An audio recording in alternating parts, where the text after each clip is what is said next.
you that by the time you're leaving this program, at the end of this program, you're going to be leaving with vast knowledge on digital learning. And yeah, I'm assuring you that because our facilitators there, they're facilitators with wide experience, wide years of experience in this field, and they have a lot of knowledge to share with you today that's going to help you in your career, help you to start building digital learning yourself, help you to start doing things by yourself, and it's going to prepare you to have that decision whether you want to, dive into the learning bootcamp this year or not. So we're going to leave that to you to decide after this session. So yeah, our moderator will be starting off on this program very soon, just in a few minutes. Moderator will be starting. The person of Ferdinand Iruka will be moderating this session for us. And also we have our facilitators here, like I mentioned earlier. We have the person of Adebowale, we have Samuel Fosa. They are all here ready to dive into the program today. So I'll be leaving this to our moderator to introduce himself and start the session as we're ready today. So Ferdinand, are you ready?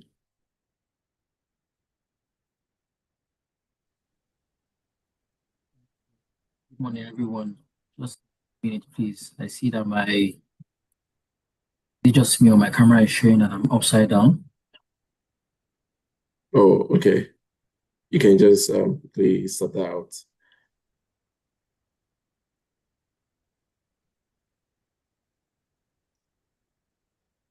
Moments. Am I still upside down? Yes, you are. Wow, interesting. Okay, I think technology can be very funny. Let's see if I can quickly.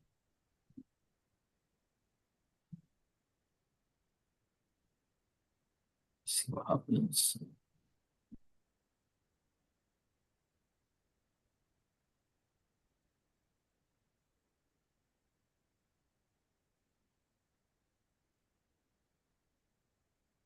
Sure why this is. Just give me a moment, please.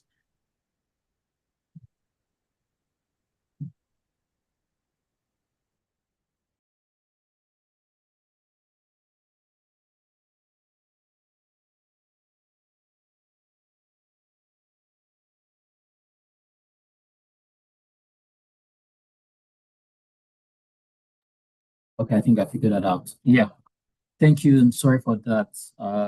Good morning, everyone. I knew that we're joining from different time zones. It would just be good to get the what's the energy in the room? Where are we joining from? I mean, we would like to know. You can use your flag, to just indicate in the chat. Want to know where everyone is joining from. Just get a sense of even your time zone. We want to get to know you guys before we kickstart. All right. I'll be looking at the chat. For that, I can see Nigeria. Please keep it coming. Keep it coming. Keep it coming. If your flag is not on Zoom, I mean, you can just type it out. Oh, interesting. Nigeria, Lagos. I can see Lagos. I can see Ogun State. Oh, Enugu. I can see Enugu, Abuja, FCT, all the way from FCT. Keep it coming. Just oh wow, just I used to love going to Jos. Oh, I can see our Ghana brothers. Good morning from Nigeria here. Please keep it coming. Keep it coming. Keep it going. Kwara, I can see Kwara. I can see Ogun State. Please keep it coming. Keep it coming. I want to get a sense of where we're all joining from. Oh, interesting. Castina, I can see you. I can see you. I can see Lekki. I can see Akwa Ibom, Jigawa. Interesting. Please keep it coming, keep it coming. Just want to get the energy in the room. I'm really happy to have all of us here. While we're doing that, I want to quickly think it would be important to just put something on the screen so that we can see.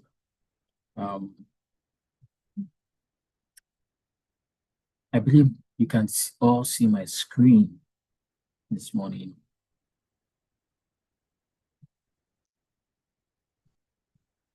Let me look at the chats. All right, let me look at the chats. All right, great, great, great. So thank you so much, everyone for joining. We're going to have a very interesting conversation today, just like Lucky had mentioned. Today is just really about talking about the e-learning space, and also, putting that together in terms of, the inside the Leap Africa e-learning bootcamp. And just really talking about skills, careers, income in the African digital learning space and the economy. And today, I'm not going to be doing that alone. I have two very powerful, advocates of, digital inclusion and, powerful men who are doing great things in Africa and changing, how Africa is also growing as an economy or as a continent, rather. Before I introduce them, a lot of you will be asking, I've been hearing Leap Africa. Who is this Leap Africa? And I'm just going to, take this opportunity to just talk a bit about Leap Africa.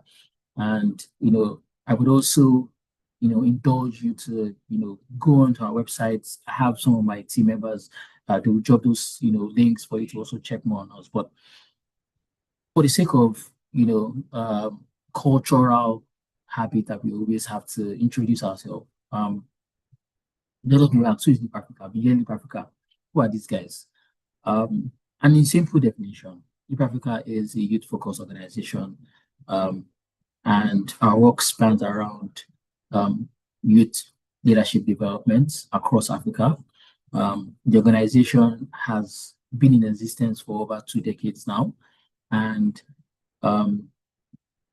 we work to equip young Africans with the skills and tools, the mindsets that will transform how leadership, ethical leadership, I need to emphasize that, is projected in Africa, and how we are, changing as one of the youngest continents in the world, but how we are also changing how we're developing our continent. There are areas that which our work is, guided around, and we call them the thematic areas. Our thematic areas are education, entrepreneurship, employability, active citizenship, and health and well-being. More very recently, we started doing work around climate action, and also gender-related programs. With the changing times of how the world is also growing, Leap Africa is not far from the organizations who are also using technology and innovation to scale the way we are, putting out our programs, projects, and initiatives. And the goal is very simple. We want to see Africa change. We want to see an Africa that is led by the young people, youth-focused organizations, youth-led organizations, and young leaders who are in the forefront to saying that Africa's resources and how Africa needs to project and how Africa needs to grow as a nation. That's our mission. That's our focus. But we have different programs and projects that speak to how we want to be able to achieve this. And today's conversation even resonates around one of that, those initiatives that we have. I'm going to just quickly now officially introduce myself. Today I'm the moderator. I'm just going to be moderating the conversations with my panelists. But for the sake of you who don't know me, my name is Ferdinand Iruka, and I lead the Learning, Innovation and Technology Department of Leap Africa. And what does this mean? As the name implies, how we are able to integrate learning into all our programs and initiatives, how we are also able to innovate as an organization, whether internally or externally, and how we're able to integrate technology into how we scale with these programs and projects. Over the 2 decades that Deep Africa has been in existence, we've always tried to see how um, we ensure that our learnings, our innovations, and and the technology that we use is very beneficial for both ourselves as an organization and for those who are also benefiting from our programs and projects. Whether you're, our stakeholders include partners and all the likes. Yourself who is benefiting from it.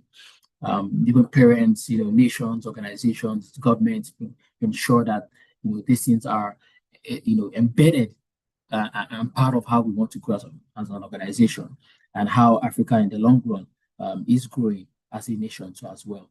And I'm going to just now, the conversation we're going to be having today, just really talking about, inside the Leap Africa's Learning Bootcamp. But before we do that, there are certain things we're going to talk about, but I'm going to introduce my panelists. They're already here on the call. My first panelist is Adebowale Adeoloju. He is a senior e-learning experience designer. And when you look at his bio, as short as this bio looks, it's a very powerful. I try as much as possible to see how I can concise this, but I'm just going to read about his bio, then I will allow him, create the house. But before he speaks, I will just tell you a bit about him. Adebowale is a distinguished insurance designer and WordPress elements expert with reputation for crafting engaging, effective learning experiences. With a strong background in graphic design, Adebowale seamlessly integrates virtual elements to enhance instructional content. At Phoenix, Leadway, and Workforce Group, he has driven substantial improvements in learning retention and satisfaction through innovative course designs and interactive elements.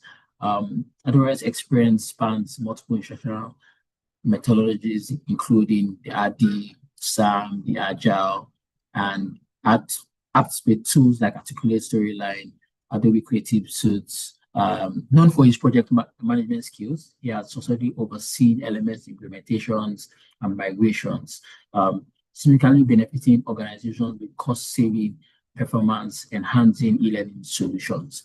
I have known Adebowale for, I think this will be more than 12 years now. And I would say that this bio is not even enough to even explain the level of experience he has. But I would now allow him to, just create the house. Adebowale, do you want to say hello to everyone on the call? Hi, everyone. Can anyone hear me? Hi. Oh, yes, can hear you. Can hear you. Okay, that's good. See you. Good. Good to see you, Adebowale. Yeah, good to see you, Ferdinand. Really hoping we're going to have a very interesting conversation. I know that we've talked about doing this for quite some time now, and I think that today would give us that opportunity. I'm going to quickly move to introduce my second panelist. Yes, Samuel Efosa Austin. He's the founder and of Echo Africa Global Solutions. I'm going to quickly read his bio. Something interesting about Samuel, and I'll say it after I read his bio.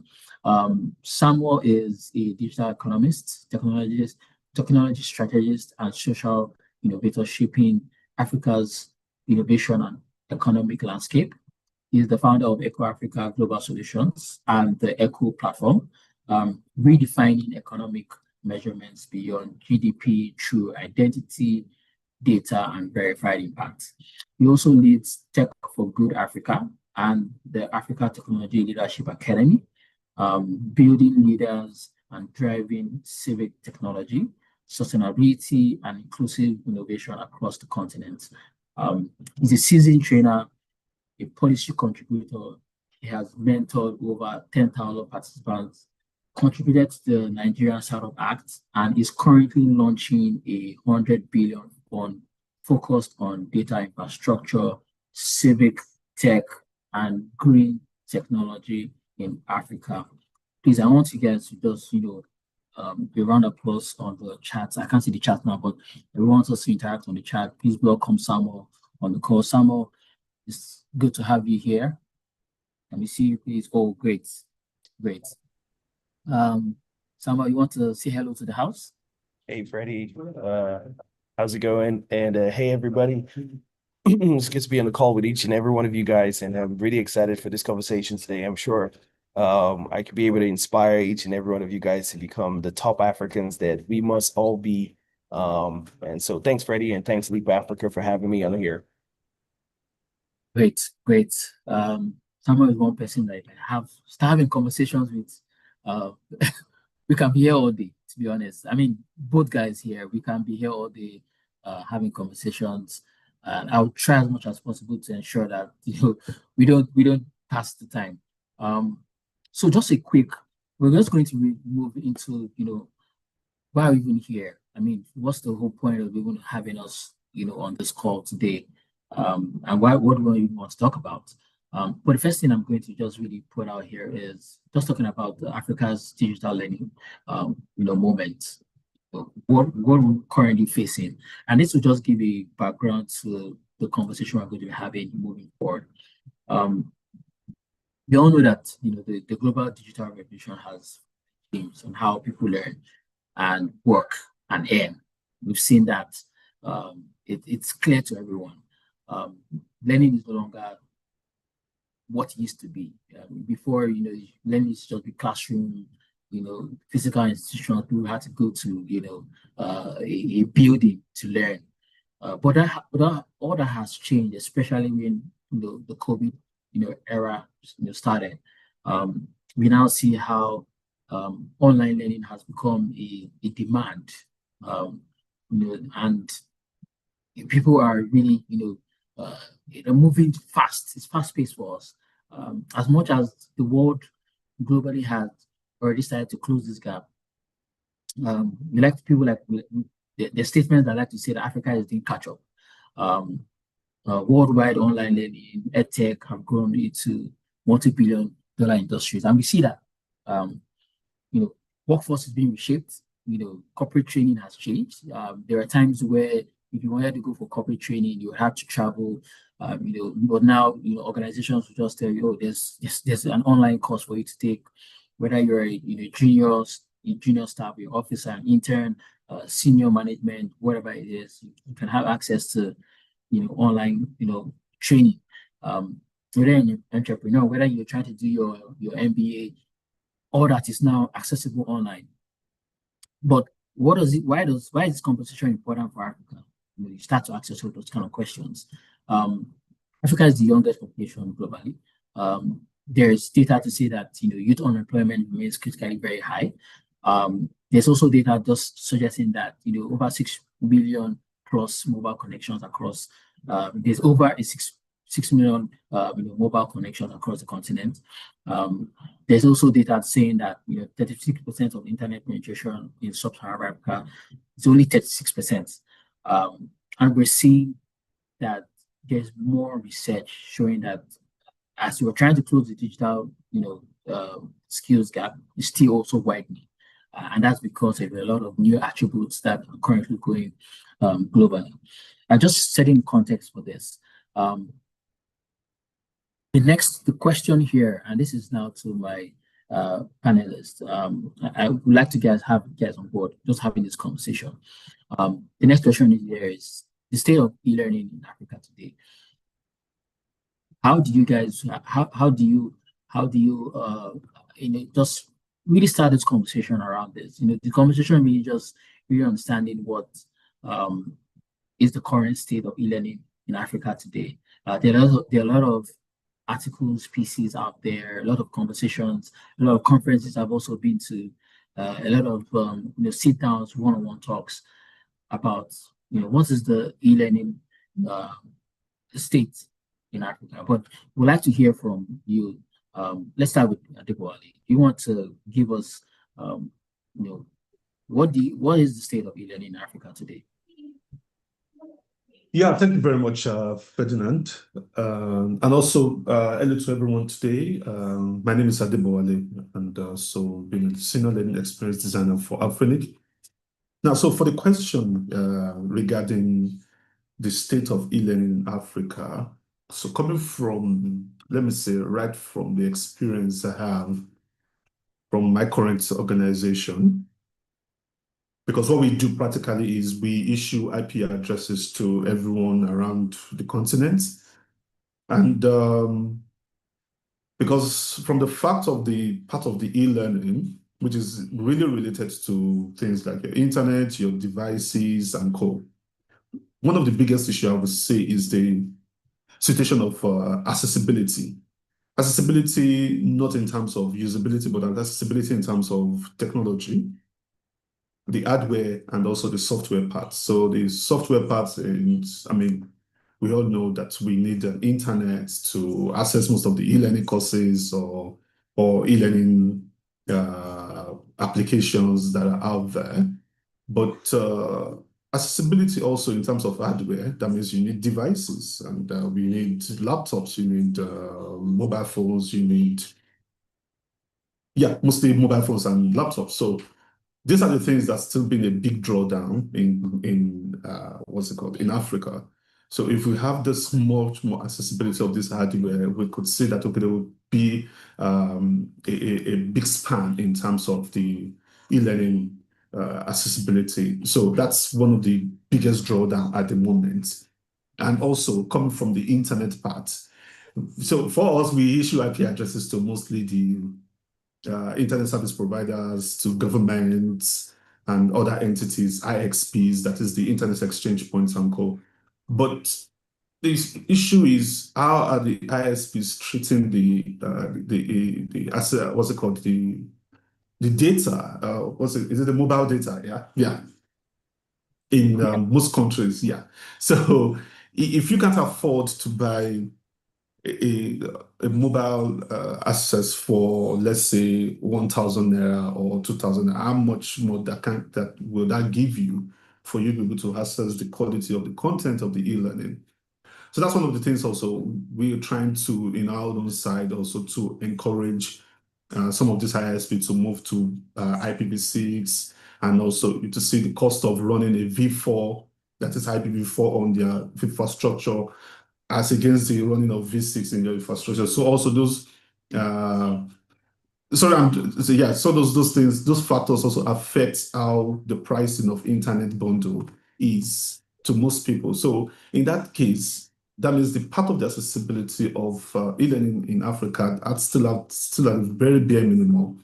But if you can put those two things in place, the hardware and also the internet access, then we could see a big increase in the acceptance of e-learning. Yeah. All right, thank you, Debo. Maybe my next, just a one-line response to this. So, what would you say defines, modern e-learning today, based on the background you just gave? Do you want to just give us what we define as modern e-learning today? So, modern e-learning will actually we have to, mostly we'll focus on it to be around mobile learning. Okay. So, because if you notice the increase in data, I think there's a big data around. It starts around the number of mobile devices in Africa as against the one of the laptops. We could see a big increase in terms of mobile devices. Yeah. So, if you're planning to design an e-learning course today, and let's say in terms of scalability, and not just focusing on your corporate e-learning, if you're looking at, okay, I'm starting an edtech company, and most of my customers are basically based in Africa, your focus should be mostly on mobile learning for now, before you start pushing in for, let's say, laptop or other bigger devices. So, but your first basic background should be mostly on around the mobile learning. Yeah. So thank you. I like that response, because when you look at that, and when we extract that your response, we start looking at modern e-learning as micro learning, we're talking about mobile first design, UI, Mm-hmm. UX, engagement, low bandwidth, accessibility, Mm-hmm. this ignorance around this. So based on that, my next question is going to go to Samuel now. Samuel, do you want to? I mean, my question is just coined around this. So based on that, how well are we doing, and where are we in terms of being behind in Africa? Just based on that. Okay, thanks, Freddie, and it's good to be on this call with Adebowale. It's nice to meet you. I'm sure that we have a lot of work to do with e-learning Yeah. Hi. across the continent in general. But good question. I think I wouldn't say we're behind. I just think that there's a lot of things that need to change. And please pardon me, I'm in a coffee shop. I had to be at AI conference today in Landmark, so just Yeah, that's pardon me as I go through this. I think when we talk about e-learning evolving in Africa, I think we're moving from just courses as we normally see generally to things like micro learning. And I'll speak from my own experience on how I even use e-learning and how we've built e-learning for other people. So we're seeing micro learning, we're seeing moving from things like static videos to interactive things. We're seeing movement from a completion-based learning to performance-based learning. And learning now is now a thing of continuous movement. It has to be contextualized and even personalized to who you are as a person. So I think Africa, as we stand, has a very strong adoption rate. We're seeing a lot of people just going on Coursera, Udemy, taking courses. I have some people that even have Udemy courses that they've not taken, but they've bought it, and it's just sitting inside their library in there. But what I believe that's happening in Africa is that even as we're having this strong adoption, uh, we're having this uneven quality. So somebody would bring out a course somewhere and tell everybody to take it. Another person brings out another course. So we don't know which one is quality. We're good at distributing the content, but we're lagging in the experience design. So how do people experience what they're learning? What is the experience outcome? We're lacking in the analytics of the e-learning. So how many people took this course and then it changed Nigeria? So for example, I want to change the way that Lekki Road's traffic is done. How many people went to university and studied urban planning, and we can now fit their urban planning into the Lekki Road that's being developed at the moment? So we're seeing that e-learning is not even converting to analytics. And then instructional depth, it doesn't give, the e-learning is not giving a depth to how instructed these young people should take actions. So remember, I've said three things now. First, the experience design, how these young people or just people interacting with e-learning in general, the design of it, first of all, there's already a glitch there. And so this is where opportunities come through. There's also in the analytic part, there's also a limitation there of saying, okay, now that I've interacted with this unique design, how does it convert now to analytics that would showcase that the learning I took really converted to what is really needed in Africa? Because sometimes some people are learning and it's not matching to what we need in Africa. You're learning how to be a AI agent developer. We have not even developed data centers in the country. Honestly, So that's really it's interesting. matching. Yeah. It's not matching. And then the depth of how it's instructing you to take the next step. So you finish your learning now, it doesn't tell you how to find a job in it. How do you become a better specialist in it? What step do you take next? Those things. And so many platforms are digitalizing classrooms instead of just redesigning the way that we're learning in general. And I think that's why we're here today to talk more about that. Thank you so much, Samra. I think you've already directed us into the next question I was going to ask. And that my next question to both yourself and Demola here is e-learning and data. We're now looking at e-learning and data, and we're now asking ourselves, what is how are we moving from content to intelligence? I mean, my questions now here will be around how important is data in today's learning ecosystem? And maybe just even looking at, maybe I'll start with that. How important is data in today's learning ecosystem? Maybe just a quick response to that. I'll start with you, Deboali. Okay, yeah. So the correlation between data and today's learning content, we all have to go back to the basics.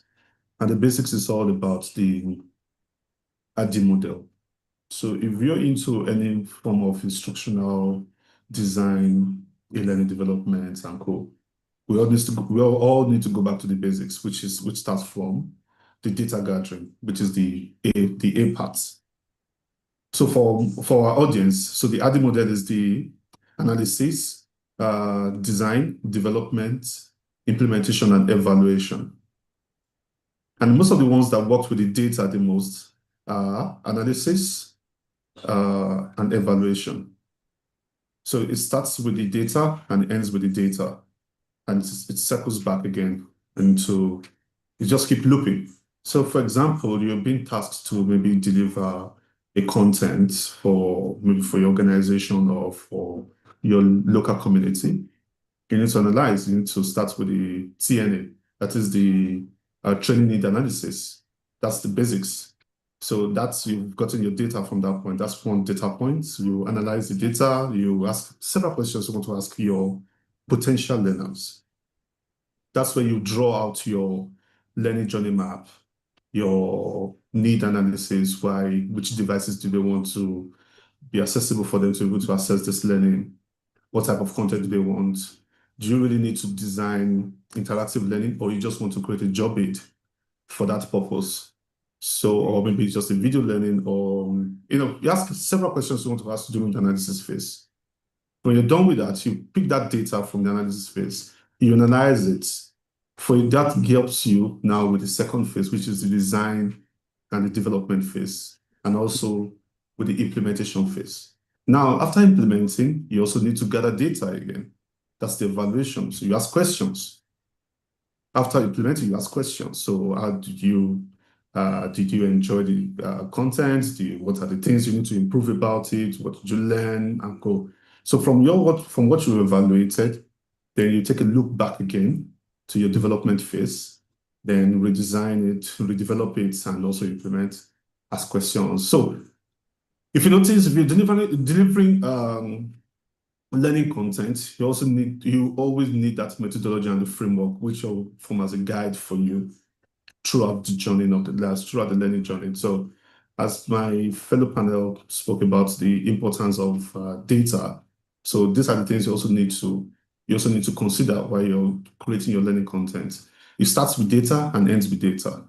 Yeah. Oh, thank you so much, Diego, for that. I think that is one habit we're also trying to incorporate in Africa. Not working on the assumption of, okay, when I create this, it should just work. I think we need to cultivate a culture of, using data to make decisions. And maybe my next question now, just riding on that, conversation or that response from Diego. And this is my question to you, Samuel. Looking at it from an organization level, a lot of organizations or corporate bodies run a lot of trainings for their people.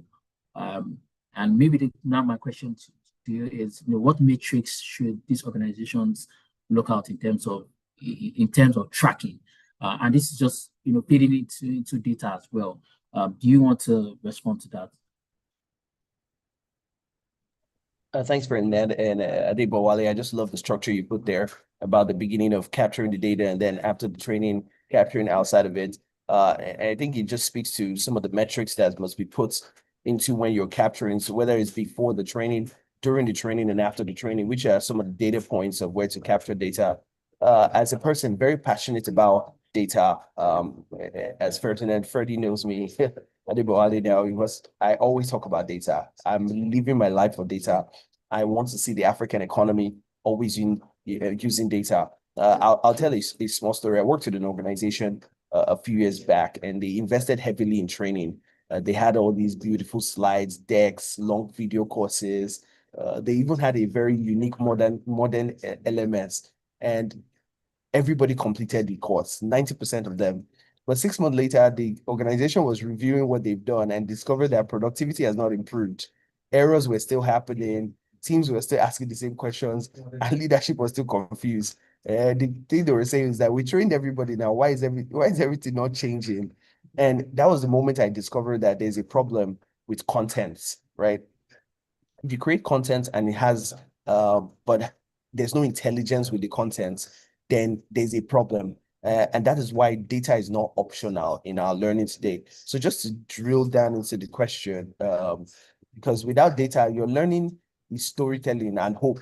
That's all you're doing. So without data, learning becomes a system that you cannot test, right? So just to speak to some of the metrics, and I'm not going to, I know we have metrics here that we use in Echo, we use in Tech for Good Africa, and we use that to be able to shape how we're trying to see impact in our nation because of the type of things that I'm passionate about. So if you're someone that's passionate about maybe wanting to see more people doing I'm gonna maybe cooking. I just want to use that as an example. You want to see more people do cooking, right? And you want to create an e-learning thing for cooking. Now, you wouldn't just focus on the content of how to make eba or jollof rice, right? What you want to focus on is the intelligence of how many people make jollof rice and how do they make jollof rice. So just to give some questions that could be a way of capturing the metrics of this data, will be like, who is struggling and at what exact point are they struggling, right? Because sometimes you create these courses and you don't even know where the people are that you're creating courses from. That's why you see sometimes you see courses that are entry level, there's intermediary, and then there's advanced level, right? You want to understand who is struggling and what exact point are they struggling from. The other part would be like, which skill are being acquired and which ones are missing, right? So which one is everybody acquiring and which one is missing when it comes to the skill? Another one that I would ask is, how long does it take for the learning to translate into performance? How long does this person need to digest this? So this will help you to even look at how comprehensive the course you're creating for these people are. And then finally, which learning investments is actually worth repeating, right? Because sometimes it might not be that they have to take that course again. So this is where learning analytics change everything, especially in corporate learning and development, which sometimes they don't take into action. I think I'll just stop here and come back to this again. But I want to speak more thank to you. data. You know me, if you leave me with the data Yes, part, definitely. we'll not stop I it know you. today. Yes, definitely. Because I know that and just reflecting on your response to that, um, what are the metrics or what are we trying to pull out? What are data we're trying to pull out? What do you need to learn? I think this is already paving way into my next question. And my next question is very simple. E-learning and AI. We're now in the world where AI is becoming a mandatory skill. And I think the one of the jobs I would want both of you to do here is to create room for the people on this webinar right now, our people right now on this webinar, create a room where they see AI as not something to be afraid of. I'm going to lump two questions to you, Debo. And my question is this: how is AI transforming the learning industry? That's one. And are we overhyping AI? Maybe that's another question. Is this a real transformation? Is AI overhyped? Because every day there is new AI, information on AI. There's new AI tools here. There's this and that. There is a school of thought that says that AI is just for the moment. It will die down. It will come. It will go. It will vanish. There's another school of thought that just saying that if you do not catch up with this, you become obsolete in the long run. So let me rephrase that question again. My question is, how is AI reshaping the learning industry? That's one. And are we overhyping it? Is it here to stay? Or is it just going to be another,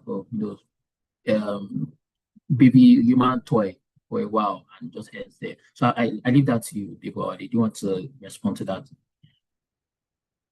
Yeah, okay. I think I will start with question number two, then go back to number one. So the question number two is AI overhyped? maybe from the market value, people might want to say it's overhyped because, especially when you're looking at the investors and also the cost of running the AI models that we have today. Yeah, because the capex, it's quite a lot. It's more than what the companies are actually regaining back. So they've not hit profitability. So maybe investors might want to say, oh yeah, it's overhyped and co. But in the real sense of mankind, well, in the usage, it's actually not overhyped. It's part of what we have been waiting for over, let's say, 40 years from away from, 40 years ago. So we all started with the whole automation thing in the 90s, where the softwares came out, the operating systems came out. And also, even before that, we have this whole meta world, and also we have the Stone Age and go. If you notice, for every generation, there's always a new thing that helps productivity. So now we are in the new era, in the new generation, whereby the computer systems and the artificial intelligence are helping our productivity. Maybe the next generation that needs to come, they will be doing something else. We might not be here by then. Maybe it might be something which is way beyond our imagination. That's what those guys, they might be talking about, maybe dimensions and timelines. So that's a part. But AI is not overhyped. AI is that helps with our productivity in churning out so many things that we have to do today. So from the question number one, it says, how is AI reshaping learning? Yes. Back in the days, in the mid 2010s, you and I, we had this whole thing of now sourcing for content, recreating the content, now designing the content from the ground up. We all sit in a room to think about, conceptualize how we're going to deliver the training to, the e-learning training. So, but today we have all these AI models that we can actually speak to maybe design a specific content that you don't need to read. You just need this. Okay, let's say I want to train someone on how to use Microsoft Word. You don't need to go through the whole series of recording a video. You can just design for that particular purpose, or maybe create a little application, a micro app that can be deployed out there for most of the learners that they can consume. The effort it takes for instructional designers to write their content has drastically dropped with the help of AI. But today they can train their own model with different methodologies, and they speak to this model, and it gives them a proper response that you also need as experts to review before you can go ahead. But the time it takes for you to gather this content has been reduced drastically.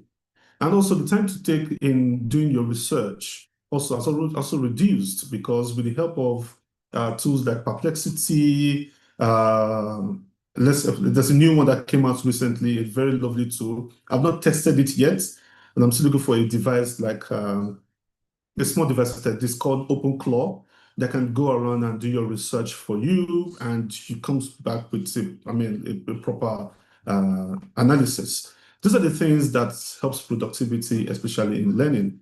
And also how, like I mentioned, the time it takes for you to come up with the content has actually reduced nowadays. So in today's world, you can churn out a proper e-learning content within 15, 20 minutes and deliver it, because we have tools like Synthesia, you have your GPT or your Claude that can generate your content for you. You run it by Synthesia immediately. You run it by Morph AI that can roll out the voice for you, and boom, you already have your course content within the space of 30 minutes. Very much like in the mid 2010s, where we need to have at least maybe 3, 4, 5 months before we could roll out one article or a scope file. So in today's world, we could see the shape that it has skyrocketed in terms of number of contents we churn out today, and also the productivity level for most of the learning experts has actually increased.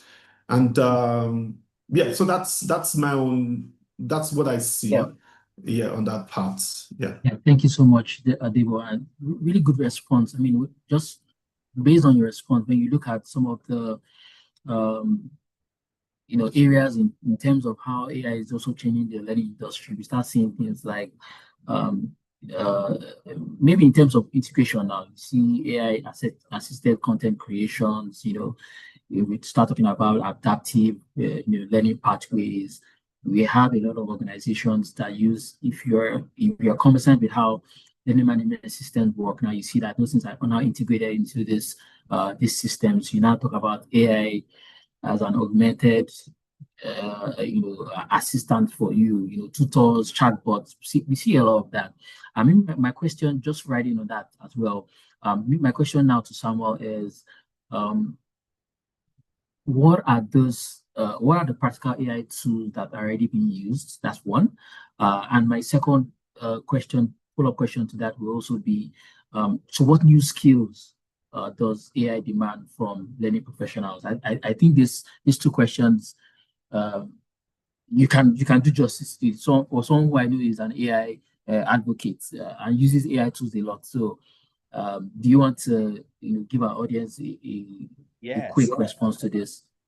Okay, I'll start from the skill first. Let me be like Adibowale too. I'm learning from my mentor.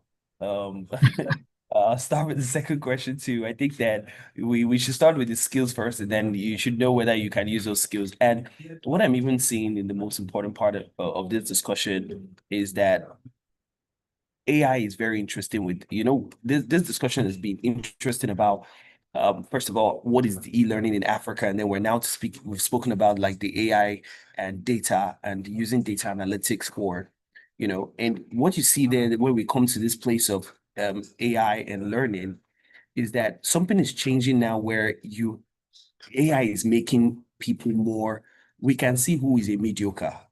I don't know if I say this correct, like you have the ability now to do more because the AI can support you to get those things done, right? So if you're a mediocre person and don't really want to get work done, we can see you now because you now have a tool that can help you do more. So let me start first with the skill that would keep you relevant because we say the AI is overhyped, but it's not really overhyped. Is that fear of the narrative that is overhyped? They are always hyping the fact that AI can take away jobs, AI can take away this and that's the part that is overhyped.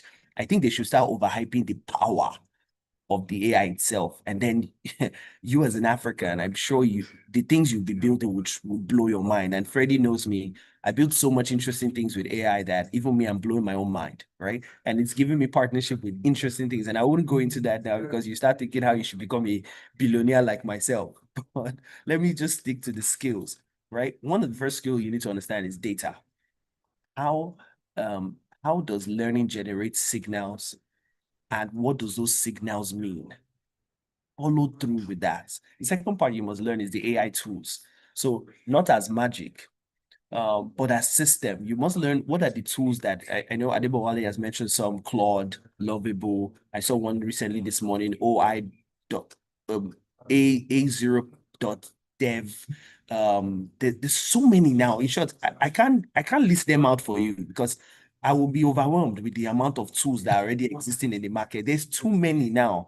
And you know what? There are even different tools for different things. Tools for video, tools for writing, tools for picture, tools for developing a whole website, tools for assistant, tools for agents. The AI tools are too many at the moment. So another skill to learn is what are the AI tools that I need for e-learning, right? And you know that some of the things that you'll be doing when you're doing e-learning will be things like content creation. You'll be doing things like designing your content. You'll be doing things like, can I have one of the ones I've not even seen now is that, when you're in school, if you have a problem with your course, you go to your teacher to explain it to you. I'm looking for somebody that will create a chat bot for that kind of thing for different courses. So you can sell that to a school and the school would use that. So a lecturer will use it to say, if you have a problem with your course, ask this chat bot You know, this is how much our universities, our school must advance. Even your startup of e-learning startup should have some interesting innovations like this. So again, just going back to that skill I've mentioned, you must understand data. How does data work? We've spoken about it now, understanding before the course, during the course, and after the course, the questions you should be asking. The second part is, what are the tools I need now? Do I need to set up a tool for when people are taking learning? Or is it when they are during the learning, they need that tool, or is it after the learning, they need that tool? So you need to understand what type of AI tool do I need to build or integrate to help that. Another part of learning or skill that you need for AI is system thinking, system design.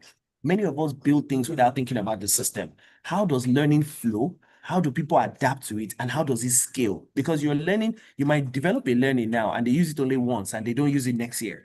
It's not viable. For example, we did ESG in tech. We started it last year. We created a course around it. And it came back this year again. And again, it's not dying. It's still staying on with, let's say, 1,000 to 5,000 people across Africa wanting to learn the course. Why? Because the flow of it is interesting for those people to look at ESG in tech. We didn't just do ESG as a thing. We said, let's do ESG in technology. So we've made it a niche. Then there's a flow to it. And from that flow, it leads into a thing that can scale, because then we've now added into it things of how can you become a green leader when you're finished with it. You see, we've understood the flow to the end. And then the last part of it is learning economics. I know many people don't know that this is a thing, but learning economics means that you must be able to translate into the time you have saved. You must be able to tell people, if you take this course, this is what will happen in your life. The performance gain. If you take this course, you would increase your value in this part. If you take this course, this is the type of money you will earn. Now, these are skills that you must learn. Learning economics, system design, AI tools that exist, and the data itself. Now, coming to the first question that was asked about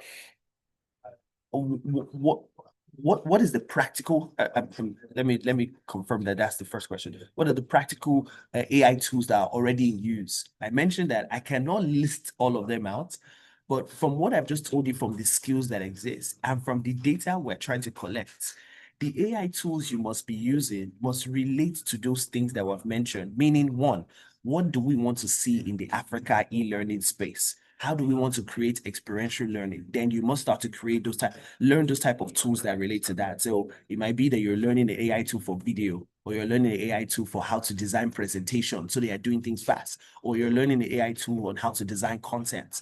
You want to be able to, because there are too many. If I start listing them out now, it'd be too much. But I definitely know some in my head already. ChatGPT is number one in creating content. Gemini is already creating content. Claude is doing a good job in doing research on finding out things. Perplexity, as Adebowale has mentioned, and there's so many, many more. I'm just naming the most popular ones because the most popular ones would mean that there's more valuation or more value to it, or more things being done with them. I think this is a place to stop. Yeah, thanks. Yeah, thank you so much. Thank you so much, Samuel, and thank you so much, Devo, too, for those responses.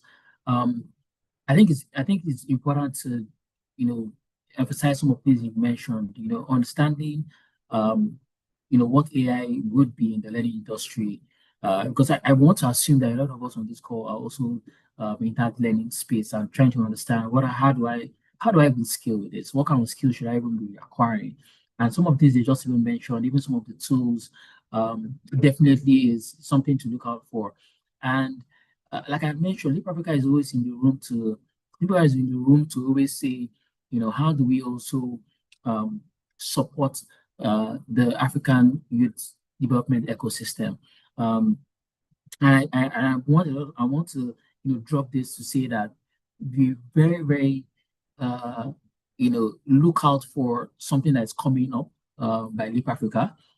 We have something around AI, especially for people who are confused about what AI skill should I even get? How do I even understand this?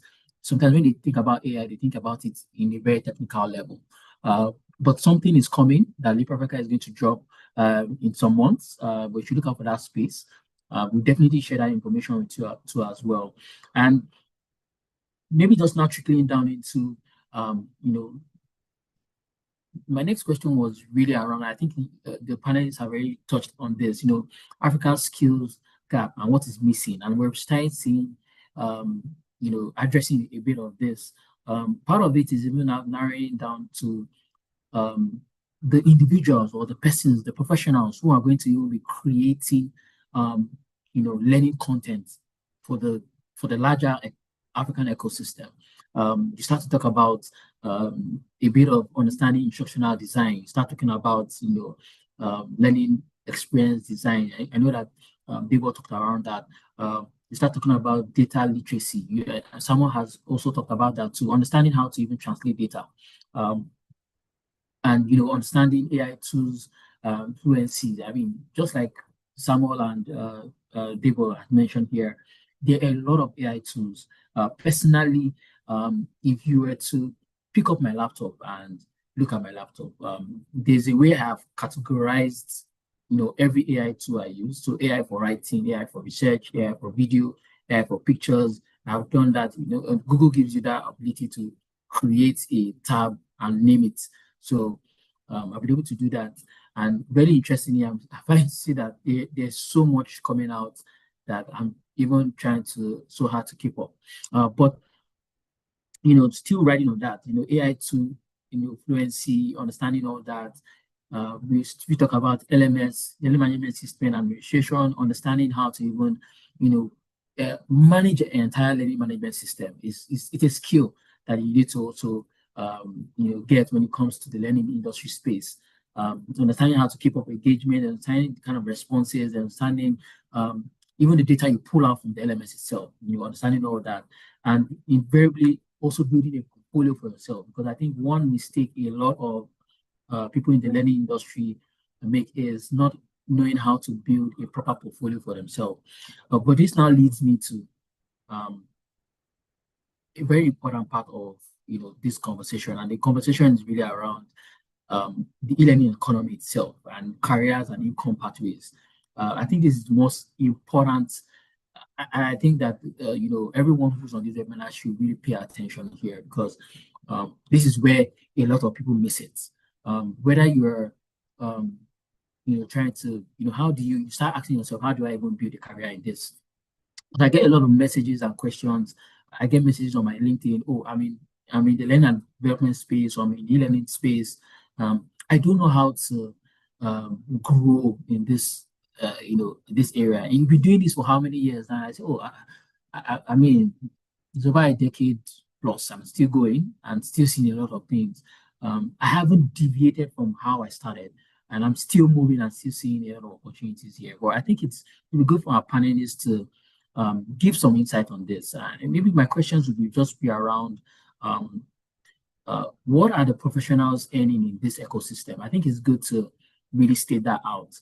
I'm going to minus myself from the conversation here. So how are people earning in this? Because people start asking me, what am I personally earning? I can't tell you that. But we have the professionals here who can give you that answer. What are even also the viable career paths that exist in this space too as well? Then what are the opportunities, local, global, in this space? Then people start to ask, what are the income streams that you can also get from this? So maybe I'll start with you, Debo. I mean, my question to you would be, what are professionals earning in this ecosystem? Let's say it out there. Let people hear, what people are earning. Do you want to go ahead? Oh, that's a very tricky question. So for you to be able to know what people are earning, there are several platforms that you can actually just reach out to. Platforms like LinkedIn, Indeed, Bamboo, just for you to have an understanding of what the salary range is. And I think the largest I've seen the most is around about 250,000 in a year. That's what I've seen most of. But that's between the range of, let's say, it depends on your country, it depends on where you're situated, it depends on, you can't compare the salary range of the guys who live in the United States, compare that to the guys who live in Chad. You know, the economic difference is actually different in terms of economy. So, but for you to have an understanding, it's you have to go to visit some of these job outlets like Indeed, LinkedIn. I think there's another one called it starts with G. I forgot what it's called. So these are the platforms you can just go to and have a basic understanding of what people actually earn in that in the whole learning space. Then, so what's the second question again? So career paths.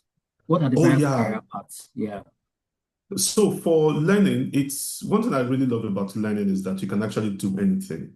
I mean, literally do anything. Yeah. So I think about a learning person as someone who has this Swiss tool. You know, the Swiss tool that has different tools in of course that tool called is it called the Swiss tool or the French? Where we have maybe you have a knife, you have screwdriver. His name is called. I've forgotten what it's called. Samuel, do you want to help us out here? The toolbox. What is this? No, not the No, toolbox. the one It's that a has the small multiple knife, tools. has Oh yeah. screwdriver, Oh yeah. Oh, what did they? shave knife, or what they call it, something that I forget now myself. I forgot the name. Yeah, I've forgotten what it's called. So that's what Yeah. a typical learning personnel is. Yeah. Yeah, Swiss Army knife. Yeah. Swiss Army knife. Thank you, Ibrahim. Yeah, Ibrahim. So that's what a learning personnel is. You can do anything. For now, in my current role, I started from consultancy firm, moved to insurance. Now I'm in an IT company that delivers IP addresses to the whole continent, and I have to train them. So starting from consultancy firm, that means my focus back then was just on soft skills. Then I moved to insurance, which is just narrowed down to one niche, which is insurance. You need to train the sales guys and co. Now moving to a technology company. I don't know anything about IP addresses. I don't know anything about networking and code, but I just have to learn. I have to sit with the SMEs to understand what this thing is. So, and I will tell you for a fact that the senior system admin, when we were having the conversation last week, it was like, so guy, what are you doing in capacity building? You should move to IT department. I said, no, I can't do that. But why did they say that? Because I've seen a lot of capabilities of this learning officer was able to do a lot of things within most of their top guys couldn't do. And that was the effect because of the background knowledge of the methodologies or the frameworks I've learned over time. And that's what I'm using in also helping some of the roles within my organization. So you can pivot to anything in as much you're learning. It's because you have access to all the knowledge. You have the repository of your organization knowledge. That's how I would say. So it now depends on you as a learning officer to say, okay, I want to move to this department. I want to move to that department. I want to move to, and maybe you want to move to analytics, you want to move to investments, you want to move to sales, you want to move to product management.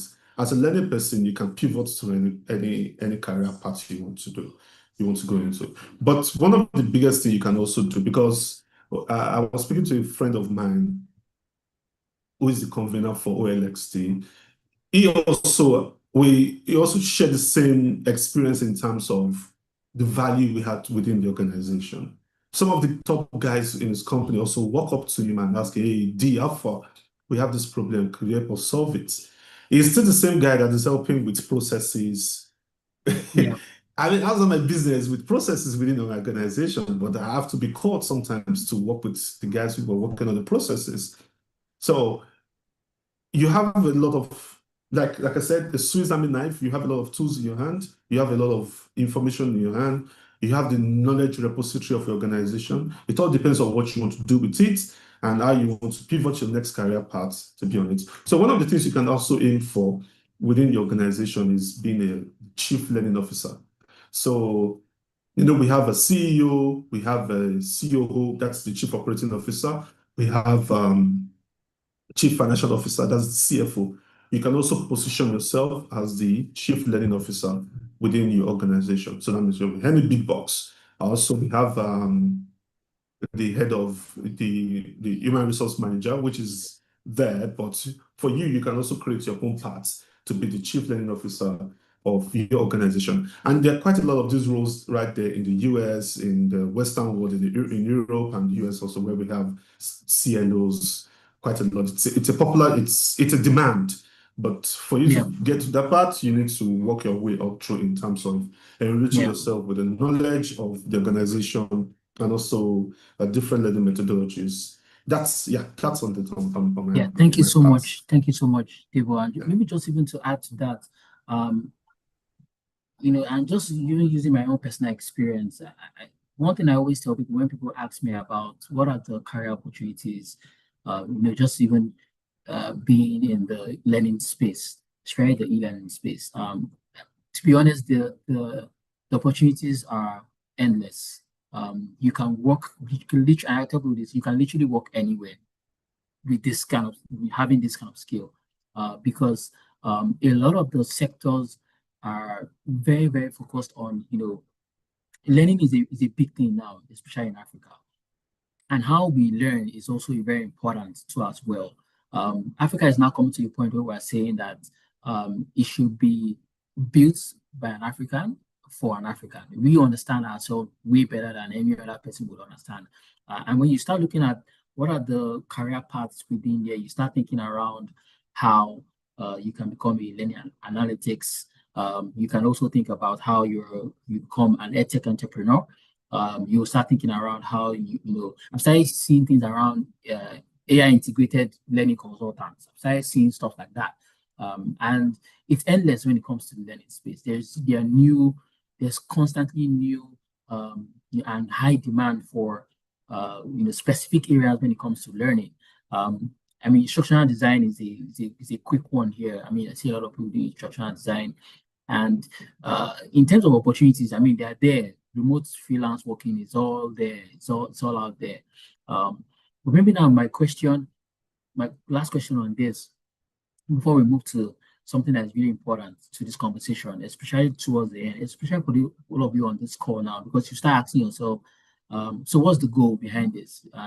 And I'm going to give you the juice into the opportunity you really have, which is about the Leap Africa Learning Bootcamp. So don't go anywhere because it's very, very important. But we need to really churn out this part.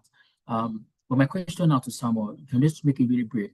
What are the opportunities in terms of local and global when it comes to the e-learning space, learning space? What are the quick opportunities that are out there that a lot of young people do not see? Based on your experience, and you're going to see some of these things. Do you want to quickly respond to that? Thank you, Freddie. And me, my own is practical, guys, because we all have to be billionaires. I'm not even playing. I'll give you some practical example of myself. And locally in Africa, all the governments need to get money to pay for young people to learn. The global world is saying that in Africa, we have many young people, but they are not trained. So let's take what is happening is that policies are being implemented that learning must be done for things like tech, things like sustainability. So those are the opportunities that exist. I'll give you an example of myself. We just got a contract at Adebowale, please, let's be in a DM and do this work together and share some billions. So Kenya reached out to me, their federal government, and said to me, can you design us a curriculum? And we want to distribute this curriculum across the hubs in Kenya so that they can take tech. And why did they come to us? Because we had a structure in Tech for Good Africa with the E equals MD cube of learning tech using that formula. And just designing this curriculum alone, for each hub that uses it, they would pay 10 million naira per the hub using it. Now, that's how much money is in learning. I'm just showing you, right? Give you another local example, 3MTT in Nigeria. 3MTT in Nigeria distributes the 3MTT training through hubs in the local places. Now, designing curriculums only for those hubs is millions of naira. I'm just showing you practically opportunities that exist. Now, you might say, oh, designing curriculum would give me this type of money. Yes. Just designing the curriculum alone, you have not even done the work. Oh, you're already making millions already. So learning has become the number one thing locally. It has become the number one opportunity locally. MasterCard Foundation decided to come to Africa, and their focus was learning. Freddie can even speak more to this. The huge part of the whole African continent at the moment is around learning, designing curriculums, and offering these curriculums to young people in spaces like tech, in spaces like sustainability, in spaces like improving, like Adebowale started, the soft skill of a young African to be able to be part of a job. Now, globally, I'll speak to it practically as well. So I worked for a company called Inco Academy. And all I had to do was train them. And you see, I'm speaking about these things with also attaching a bit to Adebola Bowale's question on showing the value, the money that exists. There's plenty money in doing e-learning. So you need to be in Leap Africa and learn this thing properly so that you can actually develop, whether it's you want to become a content developer, you want to become a facilitator, you want to become you want to even develop a whole end-to-end learning experience. Leap Africa is a place to do this. And you would see me and Adebowale in that training you guys. So don't play about coming to hang out with us as guys. Now, globally, I facilitated a training. This company reached out to me from France and they're like, we want to train Africans. So the global world, the opportunities that exist is that they want to train Africans. They want to train more young people because they need to, I used to say something. Before slavery, there was this amount of young people in Africa.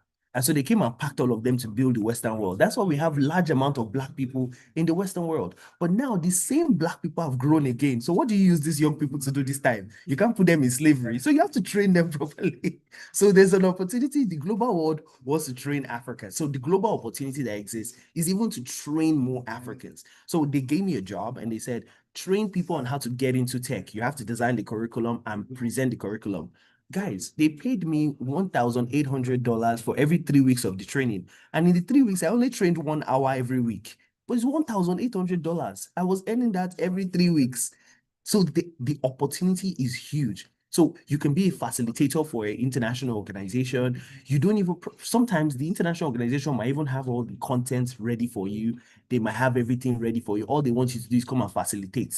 Right? So being a facilitator is something interesting as well. So maybe work on your speech, how you present things, how you present. That's another thing to learn in the e-learning space, facilitating this training. Because there's 3 types of e-learning. There's the e-learning where you take a self-pace. There's the e-learning where you do self-pace plus the facilitator. And there's the e-learning where you have the facilitator alone. So you want to choose your department again. But let me also just list some things that I wrote down, which I believe that are I know Adebowale mentioned about corporate learning and development, which he's already doing at the moment. There's also remote instructional design contract, which is what I've explained to you about designing for remotely and training some people. There's freelance course development. I've also mentioned that, where you can develop a whole course and they pay you millions of naira. And the opportunity is now follow policy. Because when it comes to learning, okay, let me just pause here and share this and I'll end here. There's only 5 sectors of the economy. And I know many of us, we don't know what the economy is. They don't teach us. So when I ask you what's the economy, you just say economy is the money of the country or is the business of the country. I don't know what economy is. But let me name the 5 sectors of the economy for you: land, labor, capital, enterprise, and education. So education is a part of the economy. So government is entitled to create policies around it. Now, if you want to be an e-learning expert, you need to follow that policy. Follow the money, and you will see how you should position yourself either as a facilitator or a trainer, a content developer, all of that kind of stuff, or even developing a new interactive experience that's end-to-end for the people. I just wanted to put that out there. But guys, there's huge money in this e-learning now that is beyond my even thinking. Just want to put it out there to you guys. Yeah, thank you so much. Thank you so much, Samuel. Thank you so much, Debo. And just lending my voice to this, because when you start looking at it, people start saying, "Oh, but what do I? How do I know what what will I use to boost or start my earning power, or what are the opportunities there?" Outside of the fact that spoken about it, say, "Hey, you guys are big guys now." I'm here to tell you that, see, your next access to, earning in this industry is sitting right in front of you. So there's a mantra that I usually would follow, and the mantra is turn your problem to profits. It's very simple. Turn your problem to profits. You might see it doesn't take you to think too far. And I'm going to give some examples of people who came through our e-learning bootcamp from the last cohort. We had a person from our last cohort who started an EdTech initiative. What was the initiative? Initiative was this. She had certain people who were a bit unsettled with the fact that they had to move away from Nigeria, as we will call it in Nigeria, Japa, and they go to another country. And one of the challenges they have is they have their children who are unable to learn their local languages. And she started something called Yoruba Sprout, if I can remember. And what was it about? She created an LMS and contents that teaches Nigerian diasporans who are of the Yoruba culture, and that give access to the learning about the Yoruba culture, the language itself, to their kids who don't have the opportunity to learn it here in Nigeria, but they can learn it while they're over there. And she was one of the winners from our last cohort who won one of the EdTech challenge. What's the word now? One of the challenges we put out there in terms of winning a grant, a small, very small grant to support her. There was another participant who, a nursing mom, who she said that based on her experience, while she was, her 3 months, being at home, having a child, she noticed that it could be very boring and lonely while raising a child, during that period. She came up with an idea to create certain kind of learning materials that stay-at-home moms could use while, could have access to while they're home. Things like learning how to paint, learn how to bake. She said she learned a whole lot of skills, and she was like, oh, I learned so much. Why don't I do something like this for other moms who are stay-at-home and they feel like, okay, I have enough time. What do I do with my timing while they are home? And these are just examples that I'm giving. A problem in front of you is something that you can make profit from. Google have this mantra that they will tell you that they create products for just one person. As long as that one person is satisfied, that one person is many people. And I think it's an opportunity. I think that everybody, or the mindset I think we should have, as young people, especially in the learning space, that you think about.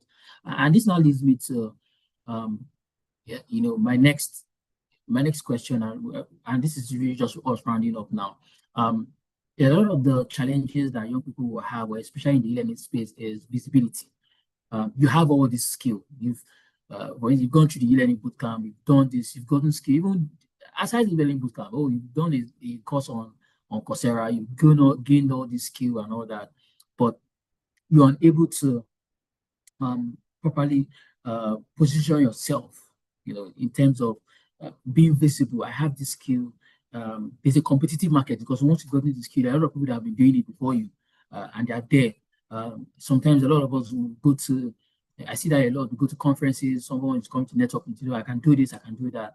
And I think that it's good enough for us to know that, okay, how do we position ourselves in a way that we are able to be visible for people to know that we have this skill. And I think this goes back to my panelists here. I remember my questions are around how do people strongly position themselves today, especially young people, especially in this space? What are the advices you have to give them in terms of positioning yourself?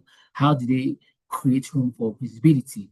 And what kind of certifications should we look at? In terms of also positioning yourself. I'm going to allow it open to both you, Samuel and Debo. Maybe just quick responses to this. Do you want to go ahead, Samuel? You want to start first, Samuel? Great. I get to start first this time. That means things have changed in the learning space. But great way to end this session. And I think it goes back to what you started saying, Freddie, in the beginning of how you create your portfolio, right? What is your portfolio? How are you shaping that portfolio? And I think that's where I want to end. That what matters more is not the certificate that you even just get at Leap Africa, but the kind of portfolio you create by going through this program. I just want to encourage you to know that as you're here in the program, don't think about, oh, I just need to go through this boot camp and get my certificate, and I can now do great things in the world.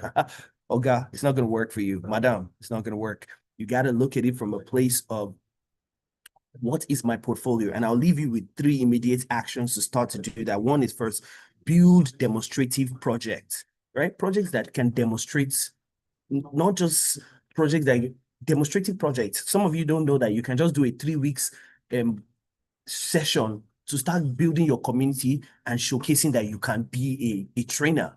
You don't know that 3 weeks, that 6 weeks session that you just did to just bring people together and talk to them. Let it be like a webinar like this. You're already showcasing demonstration of who you are. You're showing demonstrative project. Second action is publish learning artifacts publicly.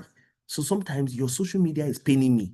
You are writing about somebody that you don't even know. You are writing about Burna Boy. You are writing about, it's not helping you. You need to start writing artifacts that showcase that you're learning. So if you learn something new, publish about it, write about it. If you go on my social media, you see me writing about the things that I'm passionate about. Write about them. And finally, specialize, do not generalize. Many of you want to do e-learning, and you want to do you want to create a whole university. And it's not going to work. You can't, e-learning does not work that way. You have to be specialized. So choose, I want to do tech. I want to do cooking. I want to do specialize it. So when you specialize, your learning artifacts will be published around that, and you will demonstrate different projects around that. And that's how people will get to know you. They start to see you. They start to know that you're visible. I think I'll leave it there for now. Yeah, Diego, do you want to go ahead? Yeah.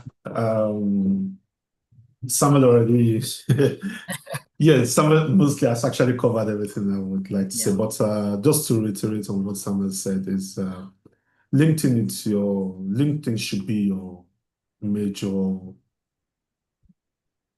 social platform, especially if you're in the learning space. It was actually created for that purpose, that people should use, let me switch on this. Okay. That people should use. The LinkedIn was created for that purpose of learning. Remember back in the days when it started in 2015, before 2015, it was lynda.com, then Microsoft, then I think, yeah, LinkedIn was available back then. Then Microsoft bought LinkedIn, then that arm of business also bought lynda.com. So it's a platform for professionals that I think most of us should spend more time adding valuable content there. So, I mean, according to what Samuel said, focus on what you're passionate about. You can pick up a topic that you want to write about and be very careful. You have to have the domain knowledge on that topic. You just don't write anything fluffy because those professionals will floor you. So be very careful about what you write on LinkedIn. So I would say you have a proper domain knowledge around it. Or even if it's intermediate knowledge, it's still okay, but ensure that what you're writing, you can actually defend it. So that's another one. That's one of the ways you can showcase. Then to pick up, someone said you need to pick up a projects. Yeah. Apart from that, you can start sourcing for different projects by yourself. You can look at your environment, look at possible things you want to do. Yeah, that also will help build your portfolio, you know. I mean, those are the little things you can actually do because those little things can scale up to a bigger thing that you might, maybe one day someone is interested or stumble upon one of your portfolios and he or she is interested and say, okay, can you deliver this for us? So those things like that can also help you. Just look for problem and solve the problem. That's what I would say.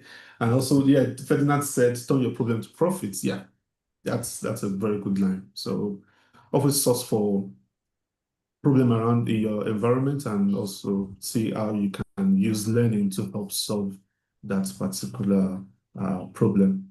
So that's it on my side. Thank you so much. Thank you so much. Ahmed, I see you. Mohammed, I see your hand. We'll get to your question very, very shortly. We're about to get to where you have the opportunity to ask a lot of questions. But before we move into the questions, I think this is an opportunity for the panelists and maybe just, I don't want to blow my own horns here, but I mean, we've had all this conversation. We've said a whole lot of things. We talked about AI, we talked about data, we talked about gaps, we talked about skill, we talked about Africa.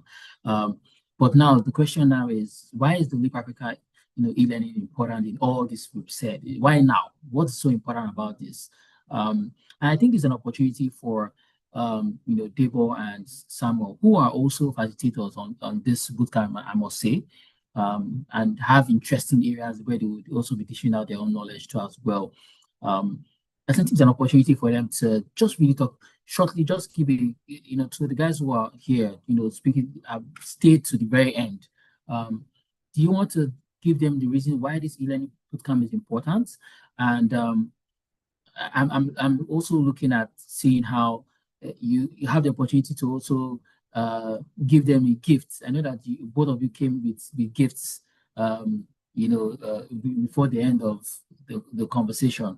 But I'll allow you guys just to give just brief conversation why the e-learning bootcamp is important, and you can give them their gift, and we will open the chat to questions. Yeah.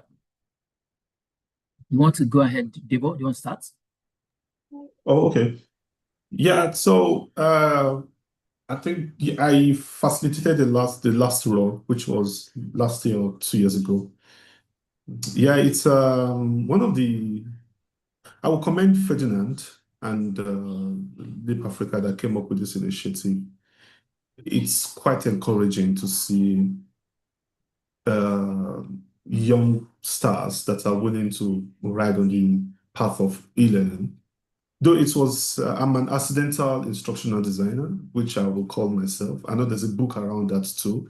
I'm actually big time accidental instructional designer. So, but one of the pathway that actually gave me a lot of exposure out there, and it's an opportunity also for you. It's a very small niche. It's not competitive, but if you are there, you are there. Yeah, it's your space. You own your space right there. So it's an opportunity for you to, if it's something of interest to you, you can, jump on it. I would say few years down the line, you can thank yourself for taking that good decision of jumping on this program. And also, I think, yeah, I also have a coupon code for you guys. If anyone is interested, you can. Should you want me to drop it on the chats now or later? You can drop it on the chat. Yeah, you can drop it on the Okay. chat. Yeah, so it's an opportunity again, I would say, for this run. It's quite packed with different top facilitators that are coming in.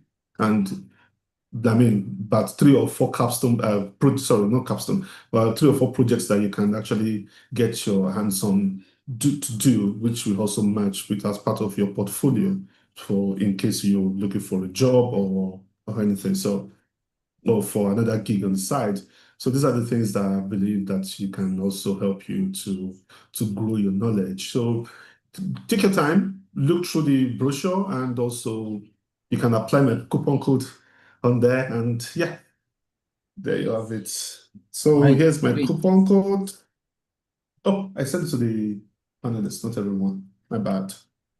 Yeah. Okay, yeah. Good. Debo, just so you know, there's a competition between your coupon code and Samuel's coupon code. So we want to know Oh, who okay. more. That's So good. You should have let me say it because Exactly. I wanted to come for them. I wanted to come for Debo so they know that you have to choose who your mentor, who your leader is. You should have let me tell yeah, them so about that. Yeah. oh great. So Samuel, over to you. You want to just give a brief oversight on the e-learning bootcamp. I know besides seeing questions coming in, please just encouraging everyone to use the Q&A feature. You can drop your questions. I see someone who wants to verbally ask the question. I think that's more Mohammed. But before we go about that, Samuel, do you want to go ahead? Yes, I think this is a good place to a good place that we're wrapping it up, guys. And yes, Yeah. there is a competition, so you better choose my own code than Debo's code because I might give millions. I don't know what Debo is going to give, but I'm already lobbying you to use my code because I'm the best president of Nigeria. Debo can be my vice president. So guys, choose me. I'm only kidding. But yeah, this is my code. Definitely there's a gift to my code. So you don't know whose code is the one that has the best discount. Oh, let me just put it out there because I don't know. But I'm using this as a hint to lobby you like the president. Just kidding, guys. But really, why should you do e-learning bootcamp? Debo is my elder. You see, he has done last year. This is my first time doing it. But what I want to let you know is that Africa is at a capacity building moment, right? And thanks to Leap Africa and people like Ferdinand, very passionate about seeing you all learn.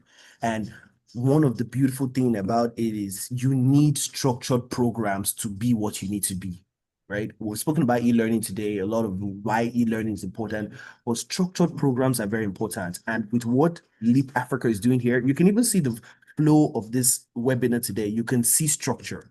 And so that's one thing that Leap Africa is putting structures of how you can know the different ways of becoming a good e-learning. So structure will accelerate your capability. So you want to do that one. Secondly is we need local talents. And so Leap Africa is giving you that ability to build for Africa by Africans. So showing you what an African type of e-learning should look like. And trust me, you want to be in the same room with Ferdinand and his team because I know Ferdinand is Africa by African. He's not even playing. So when he tells you things like convert your problems to profits, me and him will be having gist about the fact that we should not even be saying problems anymore in Africa. We should start saying opportunities. We don't have problem. We just have opportunities. We're the best opportunity that sliced bread that you've ever seen. So choose us. And that's the positioning that Leap Africa Bootcamp will also give you. And I think as professionals that you are now, this is the time. So stop chasing those certificates and start building systems. And boot camps like this help you to build systems. It's because they didn't tell you to come down, you're taking a course. This is a boot camp. Why? Because you need to put your boots on and get into the camp of Africa of what is going on. Get that boot on and get the work going. And that's what Leap Africa Bootcamp will do for you. So I will tell you that digital learning is evolving super fast. It's one of the fastest things that are evolving because we have AI now, so we have to integrate it. Data and AI are the ones shaping this new type of learning, and your skills can translate into income. But Africa must build its own type. And that's why Leap Africa place is the place to do it. So use my code so that I can be Debowale. And then when you come into the course and the training, I'll give you $1 million or something. I'm only kidding. I don't have $1 million. That is me lobbying. But yeah, guys, I'll see you in the course itself. Thanks. Thank you so much. Thank you so much, Debo. Thank you so much, Samuel. And just like Debo and Samuel has said, this e-learning bootcamp, and I'm not even trying to, this is not even me trying to blow my own horns here, because I have a personal story when it comes to even the e-learning industry to start with. I'm telling you for a fact that you will never regret making that decision to be part of the e-learning bootcamp because it doesn't just expose you to the e-learning industry. It also gives you access to the stakeholders, the players in this. For those of you who don't know, there are grants out there. There are grants out there, accessible grants out there, based on people who come up with e-learning ideas, and the e-learning bootcamp can put you in that direction. There's a lot of people who have come through our, the 2 cohorts so far that we've run. If you check them now, and this is not, I'm not trying to say, I'm not faffing. Let me use that word here. They exist. A lot of them are either running their own edtech, products or organization. Some of them are not even in the country any longer because they've gotten opportunity and seen opportunities just by going through the training. A lot of them are working and leading their own units that are running e-learning as well, learning and development space. And Leap Africa is always true to have you guys come on board. Just like someone said, I'm very passionate about it, and they're all passionate about it. We have a lot of facilitators that to be honest, on a normal day, if you were to go through these guys, you would pay a whole lot of money for them to train you. But Deep Africa has had a good handshake with them um, to ensure that people have good access to these training materials by top trainers all over Africa. I see some questions around, what's the code for the training it has a commitment fee. Really subsidized. And the code you're seeing there is, the coupon code that has a percentage cut from, we're thrilled to have Debo and Samuel offer a discount to most of the people who are going to, register for it. So if you use this coupon code, it slashes that commitment fee really a lot for you. And I just want to encourage everyone here. They posted the link there for you to register. If you're still having a bit more questions around this, you can always shoot us an email. My colleagues here on the chats, they will drop some emails that you can send to us, and we will address that. But really looking forward to seeing a lot of us here. The e-learning bootcamp is starting on March 16th. Of next month, and we're looking to have everybody on board here. The training is fully virtual because the training is catering to everyone in Africa. So it's fully virtual. I'm telling you, it's going to be something that you just be like, oh wow. Till today, I get every December, I get 3 gift items from one that comes from Kenya, one that comes from Ghana, one that comes from Nigeria every year, from people who have been through this bootcamp, always telling me, thank you so much for allowing me to be part of this. Okay, I see there's another question. Age limits 35, because this is far away. Probably, yes, you can. Probably, my colleague will respond to you. Don't worry, you don't have an issue. My colleague will respond to you, and we'll see how we can, that can be worked on. There was a question on using AI. What are the ethical considerations? Do I want to? I think I want Samuel to respond to this. Samuel, do you want to respond to this? To that question? Oh And maybe yeah. I'll let Samuel and Debo. Yeah, it's good to Yeah. get your response to this question. I'll start with you, Samuel.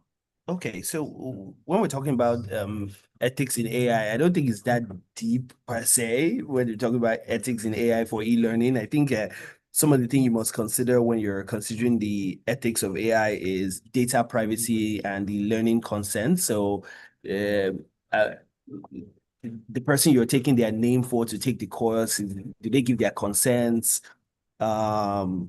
How much data are you collecting? So maybe data minimization. So don't collect too much, their name, their email, whether they are male or female. Maybe that's for impact reports, things like that. Then transparency and explainability, transparency on what content you're putting out there,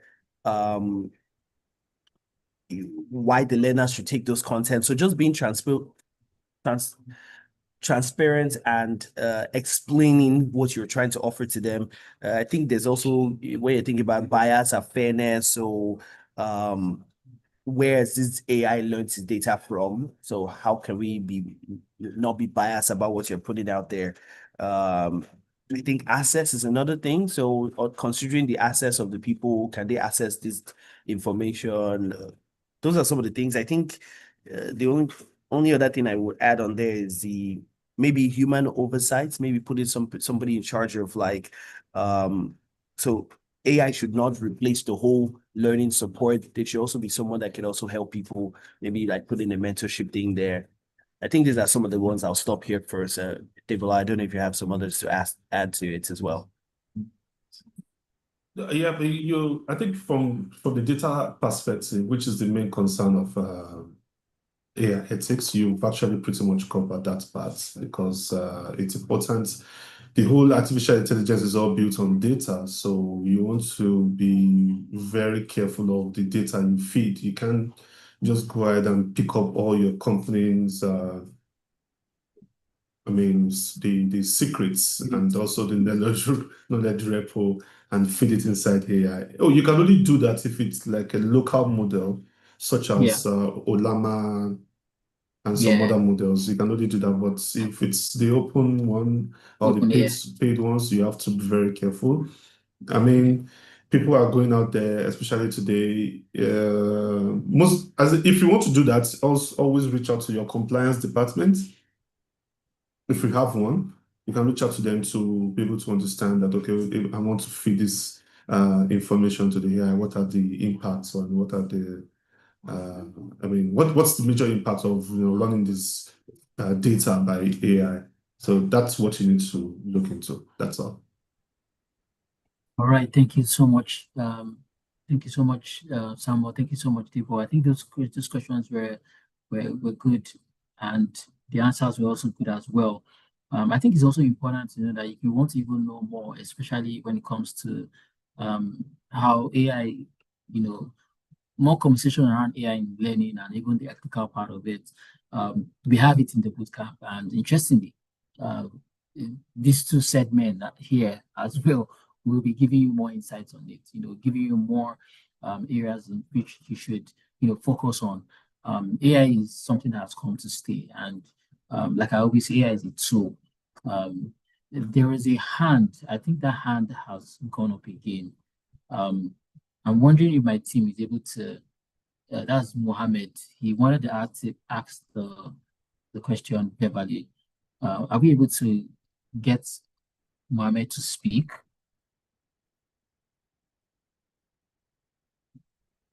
Then we can call it a day.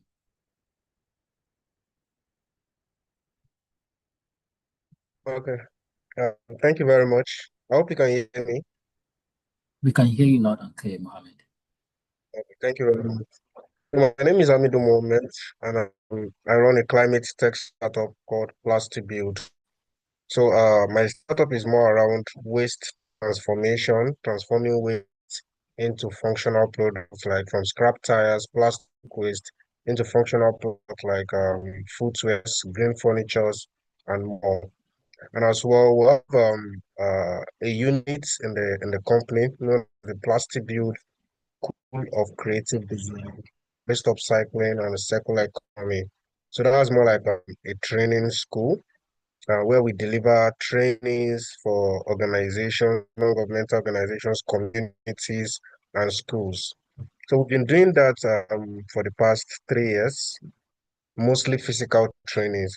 So last year, I decided it was time for a digital transition to, have these courses online.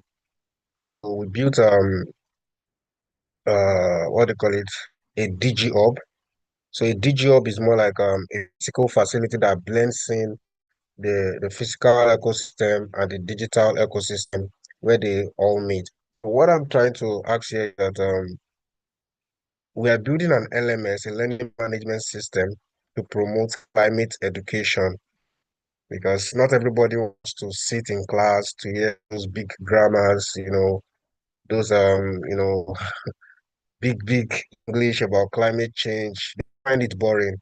So I'm looking at how we can make all of this as simple, relatable for everyone.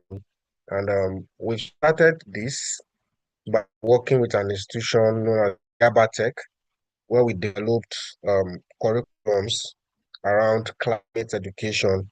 There is one I developed that was approved by the Nigerian Climate Innovation Center, which is known as the Eco Innovators Training Module. So every training we offer is based on the curriculum, and at the end of the training, participants get certified. So what I want to ask now is, how can I boost this, because I want to really scale this year. My company is doing more like a focus shift to push what we call it, to push climate education, the training aspect of the business more in the limelight, because I did an audit last year and I discovered that 20% of my revenue comes from 80% of my operations, and the 80% of the operations is actually, the cycling activities we do, the exhibitions and all of that. Why 80% of the revenue comes from this training. So that made me to understand that it was time for a focus shift. So this time around, we're intending to give more resources, more like a 60-40 balance margin to climate education. So how can we do this better? I'm glad Samuel is back now. So how can we do this better to achieve the desired results? Because we also don't want this to be for students. We also want to take it to the level that we can offer these trainings to corporate organizations, businesses, SMEs, so we can, get climate education at everybody. Just the way these guys are creating content around law. There's this guy on I can't remember his name. He's on TikTok, he's on Instagram. He creates content about law and makes it very relatable. I'm just struggling to remember his name, but I'm sure you know what I'm talking about. He makes it like even a child that doesn't go to school can understand the legal concept and everything. So that's exactly what I'm trying to create. But still, it has to help us, make revenue and the company. Thank you.